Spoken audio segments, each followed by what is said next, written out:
అలాగే వీళ్ళు 1200 కోట్లు స్టోన్స్ సరిహద్దు రాళ్ళు వేయడానికి 1200 కోట్లు.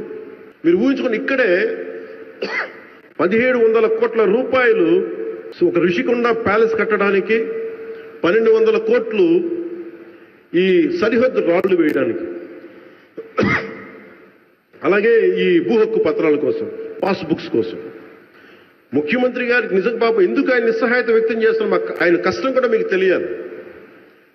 మీరు ఊహించుకోండి, నిజంగా ఈ 1700 కోట్లు కనుక ఉండుంటే ఈ రోజున 2854 గ్రామాల కనీసం 1400 గ్రామాలకి రోడ్లు పడిపోయాయి. ఈ రోజున గర్భిణీ స్త్రీలు ఇబ్బంది పడేవాళ్ళు కాదు. ఈ రోజున ఇంకా ఆయన పెద్ద మనసుతోటి లేదు మనం 3 ఫేజెస్గా చేద్దాం దీన్ని అని ఆయన కూర్చొని చెప్తే నాకు నిజంగా గుంటెకి ఊరట కలిగింది. నాకు మనస్ఫూర్తిగా మీరు అది ఇచ్చినందుకు సార్, ఆ బాధ్యత, ఆ భరోసా ఇచ్చినందుకు ముఖ్యమంత్రి గారికి నేను మనస్ఫూర్తిగా నా ధన్యవాదాలు తెలుపుకుంటున్నాను.